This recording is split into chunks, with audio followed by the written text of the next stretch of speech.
जय श्री राम। प्रिय दर्शकों, आप सभी का हमारे चैनल पर हार्दिक स्वागत है।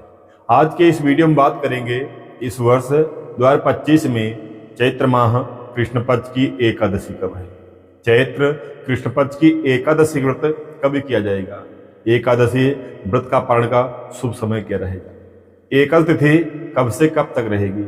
इस चैत्र कृष्ण पक्ष एकादशी का नाम क्या है, इसकी महत्वता क्या है, इसकी विधि क्या है। संपूर्ण जानकारी आपको चैत्र माह कृष्ण पक्ष की एकादशी की व्रत तिथि और पारण की नियम विधि सारी जानकारी आपको इसी वीडियो में प्राप्त हो जाएगी। वीडियो को पूरा देखिएगा। साथ ही आपसे निवेदन है, जो लोग चैनल पर पहली बार आए हैं चैनल को सब्सक्राइब करके ये बेल आइकन को प्रेस जरूर कर लीजिएगा। एकादशी व्रत भगवान श्रीमन नारायण जी की प्रसन्नता के लिए, नारायण जी की प्राप्ति के लिए, नारायण जी की असीम अनुकंपा पाने के लिए, भगवान नारायण को प्रसन्न करने के लिए सबसे उत्तम व्रत है एकादशी व्रत, जो बहुत ही अद्भुत, अलौकिक और उत्तम व्रत कहा गया है। शास्त्रों में एकादशी व्रत की बहुत बड़ी महिमा गाई गई है, बहुत बड़ी महिमा बताई गई है। इसलिए प्रत्येक व्यक्ति को एकादशी व्रत अवश्य करना चाहिए। एकादशी व्रत माह में 2 बार पड़ता है, एक कृष्ण पक्ष में, दूसरा शुक्ल पक्ष में। हिंदी में बात करें तो एक अंधेरा पक्ष में, दूसरा उजाला पक्ष में। इन दोनों पक्षों का व्रत का अपना अलग अलग महत्व है। इसमें कोई संदेह नहीं करना चाहिए कि हम केवल शुक्ल पक्ष की करें या हम केवल कृष्ण पक्ष की करें। जो भी वैष्णव भक्त हैं, जो भी एकादशी व्रत करते हैं, उन्हें माह में दोनों एकादशी अर्थात दोनों पक्षों की एकादशी व्रत करना चाहिए। इसमें कोई भ्रम नहीं है, कोई संदेह नहीं है, कोई संशय नहीं करना चाहिए। दोनों एकादशी व्रत अवश्य करना चाहिए और प्रत्येक व्यक्ति को एकादशी व्रत अवश्य करना चाहिए, अवश्य ही धारण करना चाहिए। एकादशी व्रत के नियम 3 दिनों का होता है, दशमी, एकादशी और द्वादशी, जो बहुत ही सरल और सुगम रूप से है। एकादशी का नियम दशमी को आपको चावल ग्रहण नहीं करना चाहिए। दशमी को चावल छोड़ देना चाहिए। दशमी से ही ब्रह्मचर्य से रहना चाहिए। दशमी को सोने से पहले अपने मुख को अच्छी तरह स्वच्छ और साफ करके सोना चाहिए। एकादशी के दिन प्रातः जल्दी उठना चाहिए और हो सके तो नदी सरोवर में स्नान करें। यदि अपने घर पे ही हैं तो गंगा जल डालकर स्नान करना चाहिए। स्नान करने के बाद में स्वच्छ साफ वस्त्र धारण करें। हो सके तो पीला वस्त्र पहने, पीला कपड़ा पहने। पीला कपड़ा ना हो तो पीला गमछा या पीला दुपट्टा ओढ़कर अपने पूजा घर में आसन लगा के विराजमान हो जाना चाहिए। जो भी सामग्री आपके पास है सब यथा जगह रख लेना चाहिए। सबसे पहले एकादशी व्रत का संकल्प करना चाहिए, अर्थात आज हम कौन सा व्रत कर रहे हैं ये भगवान के सामने संकल्प करना चाहिए। हाथ में जल और पुष्प ना भी हो तो हाथ में जल लेकर पहले संकल्प करें। हे भगवान नारायण, आज मैं आपकी प्राप्ति के लिए, आपकी असीम अनुकंपा पाने के लिए, आपकी शरणागति के लिए आज मैं चैत्र माह कृष्ण पक्ष एकादशी व्रत कर रहा हूं या कर रही हूं। हे भगवान, हमें अपनी शक्ति, अपनी भक्ति, अपनी असीम अनुकंपा प्रदान करना। हे भगवान, हमारे व्रत की रक्षा करना। हे भगवान, आज हमसे ज्ञान अनजान में कोई पाप ना हुए, कोई कटु शब्द ना निकले, किसी का अपमान ना हो। हे भगवान, आज हम पे अपनी असीम अनुकंपा बनाए रखना। हमसे कोई अनर्थ ना होने पाए, हमारे पांव गलत जगह न जाए, हमारे हाथ से कोई गलत ना हो, मुख से कोई गलत जबान न निकले। हे भगवान, इतनी कृपा आप बनाए रखिएगा। ऐसा बोलकर भगवान के पास ही हाथ में लिया जल पुष्प भगवान के पास छोड़ दे। उसके बाद में आपके पास भगवान नारायण की फोटो हो या भगवान शालिग्राम का विग्रह हो, लड्डू गोपाल हो, जिनकी आप एकादशी पूजा करते हैं, सबके ऊपर जल छोड़ दें। अगर आप चाहें तो दूध से, पंचामृत से शालिग्राम भगवान या लड्डू गोपाल को स्नान भी करवा सकते हैं। यदि ऐसी व्यवस्था नहीं है तो आप जल छोड़ दीजिए। बढ़िया चंदन, कुमकुम आदि से भगवान को लेप कर दीजिए, चंदन लगा दीजिए, पुष्प चढ़ा दीजिए, धूप बत्ती दिखा दीजिए और कपूर जलाकर भगवान का अर्चन कर लीजिए। भगवान को भोग में तुलसी पत्ता अवश्य समर्पित करिए। जो भी भोग आपके पास हो, फल हो, मीठा हो, व्यवस्था हो तो आप भगवान को अर्पण कर दीजिए। ऐसी व्यवस्था यदि ना हो तो मिश्री दाना, इलायची दाना, जो भी कुछ हो तुलसी के साथ में भगवान को समर्पण कर दें। भगवान से निवेदन करिए, हे भगवान जो आपने दिया है आप उसे ग्रहण करें, आप भोग लगाइए। उसके बाद 1 चम्मच जल से भगवान को आचमन करा दीजिए। पूजन अर्चन के बाद में भगवान का जप करना चाहिए। भगवान के जो सबसे प्रिय मंत्र है, ओम नमो भगवते वासुदेवाय। इस मंत्र का जितने पास आपके पास समय हो, जितनी देर आप बैठ सकते हैं उतनी देर आप ओम नमो भगवते वासुदेवाय इस मंत्र का जप करें। यदि माला से जप करते हैं तो अच्छी बात है, यदि नहीं तो ऐसे ही आप उंगली से जप कर ले, या ऐसे 5 मिनट, 10 मिनट, 20 मिनट, आधा घंटा, जो भी समय हो आप आंख बंद करके भगवान का ध्यान करते हुए आप जप कर लीजिए। जप करने के बाद में चैत्र माह कृष्ण पक्ष एकादशी व्रत कथा को सुनना चाहिए या पढ़ना चाहिए। हर माह की एकादशी कथा आपको व्रत से पहले ही इसी चैनल पर मिल जाती है, तो आप अपने मोबाइल में चलाकर कथा को सुन सकते हैं।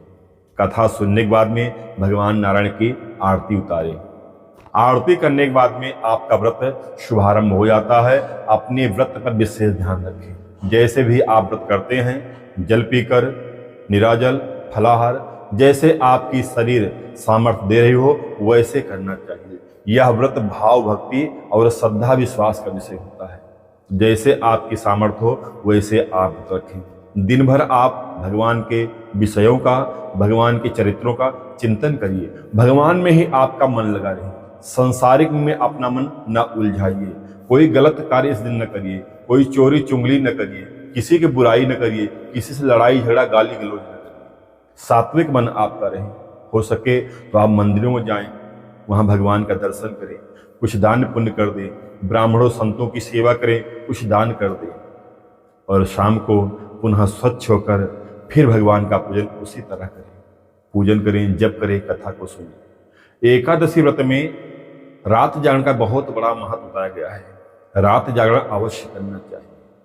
अब हम कहेंगे कि हमारी जिंदगी ऐसी है कि भाग दौड़ की, रात में 8-9 बजे आते हैं, सुबह फिर उठकर ही ड्यूटी जाना होता है, ऑफिस जाना होता है, बिजनेस में जाना होता है, तो समय नहीं है। तो आप 1-2 घंटा तो निकाल सकते हैं रात्रि में, क्योंकि 15 दिन में एक ही बार है। आधा घंटा आप भगवान का भजन कर लीजिए, भगवान का स्मरण कर लीजिए, भगवान का चिंतन कर लीजिए, यही जागरण हो जाएगा आपका। जैसे आपके पास व्यवस्था हो वैसे ही उतना समय आप रात जागरण अवश्य करें। उसके बाद एकादशी के दूसरे दिन, द्वादशी में, आप प्रातः फिर जल्दी उठकर स्नान आदि करके भगवान का पूजन आदि करके निवृत्त हो जाइए। पारण के पहले ही किसी सुयोग्य सुपात्र ब्राह्मण को दान करना चाहिए। सीधा खुराक निकालकर कुछ दक्षिणा के साथ में ब्राह्मण को दान दे आए, या समय नहीं है तो निकाल के रख दें, तब पारण करें। और उसको बाद में संध्या के पहले पहले, रात्रि होने से पहले पहले आप उन तक वह सामग्री पहुंचा देंगे। एकादशी व्रत में पारण का बहुत बड़ा महत्व है। पारण अपनी मन मर्जी से नहीं करना चाहिए। पारण बताए गए समय अनुसार ही करना चाहिए, क्योंकि द्वादशी का चौथाई एक भाग जो है वह हरिवासर का होता है। तो हरिवासर में पारण नहीं करना चाहिए और त्रयोदशी में पारण नहीं करना चाहिए। कहीं ऐसा हो जाता है कि द्वादशी सूर्य अस्त के पहले समाप्त हो जा रही है, तब उस समय पारण कर सकते हैं, लेकिन द्वादशी अगर आपके पास पूरा दिन है, पूरी समय है, तो आपको द्वादशी में ही पारण करना चाहिए। इस बात का विशेष ध्यान रखना चाहिए। और व्रत का पारण भगवान के चरणामृत से, भगवान के चरणोदक तुलसी मिश्रित गंगा जल से करें, या मुख में चावल डालकर पारण कर सकते हैं। यह बहुत ही उत्तम अद्भुत व्रत है। आप करके देखिए, आपके पाप ताप सभी नष्ट हो जाएंगे। ऐसा नहीं है कि आज ही आपको सारा कुछ प्राप्त हो जाएगा, लेकिन धीरे धीरे आप अपने जीवन को बदल लेंगे। जो आपके जीवन में कलाय कलमस मचा हुआ है, जो पापाचार दुखाचार मचा हुआ है, यह धीरे धीरे समाप्त होता जाएगा। आपका अगला जीवन बहुत ही उत्तम रहेगा। तो बहुत ही उत्तम व्रत होता है एकादशी का। प्रत्येक व्यक्ति मैं कहूंगा अपने जीवन काल में एकादशी व्रत अवश्य करना चाहिए। कब से करें, कब तक करें? तो आज करें, आज ही से। काल करे सो आज कर, आज करे सो अब। जीवन कोई पता नहीं है, कब यह सांस की घड़ी रुक जाए और हमें पछताना पड़े। इसलिए जब जागो तभी सवेरा, आज से ही आप प्रारंभ कर दीजिए। कब तक करें? तो महाराज, जब तक इस कंठ में सांस है, जब तक आपकी शरीर सामर्थ दे रही है, तब तक आप जीवन पर्यंत एकादशी व्रत करते रहिए, आमरण करते रहिए। इसमें कोई संदेह, कोई संशय नहीं है।